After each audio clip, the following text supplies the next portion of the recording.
నమస్కారం JTV news కు స్వాగతం. కాకాని నీ సొంత మండలానికి ఏమి చేశావు?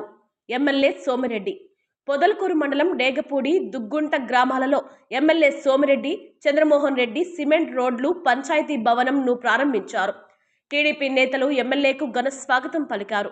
అనంతరం ఆయన మాట్లాడుతూ mineral water plant, ITI college, నిమ్మకాయల కోట్లు, రోడ్లు, హాస్పిటల్, బండేపల్లి, డేగపూడి కాలువ, దక్షిణ కాలువ, కండలేరు ఎడమ కాలువ నేను తెచ్చి అభివృద్ధి చేశా. కాకాని నువ్వు నీ సొంత మండలానికి ఏమి చేశావో చెప్పగలవా అని విమర్శించారు. పొదలకూరు మండలంలో కూటమి ప్రభుత్వం అధికారంలోకి వచ్చిన తర్వాత కోట్ల రూపాయలతో అభివృద్ధి పనులు చేపట్టామన్నారు. ఈ కార్యక్రమంలో పిఎస్సిఎస్ చైర్మన్ తలచీరు మస్తానుబాబు, డైరెక్టర్ మల్లి యాదవ్, బాబునాయుడు తదితరులు పాల్గొన్నారు.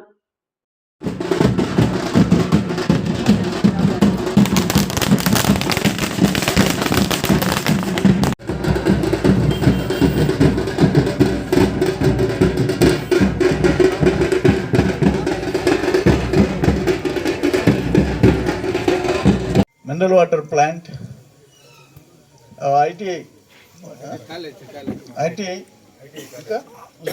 నిమ్మకాయల కొట్టు, దానికి ప్రహరీ కూడా కొట్లు. ఎన్ని కొట్లు? 24 కొట్లు రోడ్డు, లోపలంతా సిమెంట్ రోడ్డు. అంతకుముందు ట్రాక్టర్లతో కూడా దిగబడిపోయేది. ఇటువంటి ఎన్ని చేయించాము? 15 పంచాయతీలకి మ్యాక్సిమం రోడ్డు. ఇప్పుడు మీ పంచాయతీ ఎగ్జాంపుల్ 4 కోట్లు. ఇటువంటి చేయించాము. నువ్వేం చేసావో చెప్పు. రొటీన్గా రాష్ట్ర కేంద్ర ప్రభుత్వాలు చేసే పనులు పేరు స్పెషల్గా చెప్పుకోబాకు. స్పెషల్గా ఏం తెచ్చావో చెప్పు. పింఛన్ నేను ఇప్పించాను. ఇప్పుడు నేను చెప్పాను పింఛన్ నేను ఇప్పించానని. మన ప్రభుత్వం ఇప్పించింది. ఇటువంటి నేను చేశా.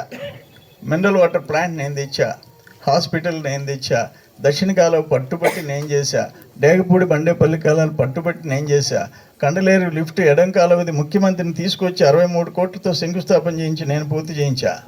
ఇటువంటివి మేము చేయించాం. పింఛన్ ఇచ్చాము, అన్నదాత సుఖీభావ నేను ఇచ్చానంటే నేను కాదు ఇచ్చింది, అది ప్రభుత్వం. ఎమ్మెల్యే ఏం చేశాడు, ప్రభుత్వం ఏం చేసింది, ఎమ్మెల్యే చేసినవి చెప్పుకోవాలా. సో ఏదేమైనా ఇది పెద్ద పంచాయతీ, దీనికి హ్యామ్లెట్స్ ఎక్కువ. అందుకనే లాస్ట్ టైం కూడా కాన్సన్ట్రేట్ చేసి మేము ఒక్క పంచాయతీకి అప్పట్లో 4 కోట్లు అంటే ఈ రేట్లతో అయితే అది ఇప్పుడు 6-7 కోట్లు రోడ్లు మీకు ఇచ్చినట్టు లెక్క అనమాట.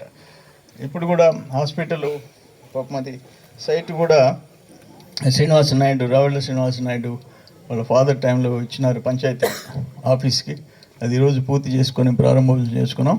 అప్పుడు మన గవర్నమెంట్లో మొదలుపెట్టింది, ఇప్పుడు మనం పూర్తి చేసుకునే పరిస్థితి వచ్చిందని చెప్పి తెలియజేస్తూ అందరూ హాస్పిటల్ 38 లక్షలతో విలేజ్ హెల్త్ క్లినిక్ కూడా కన్స్ట్రక్షన్ మొదలైంది.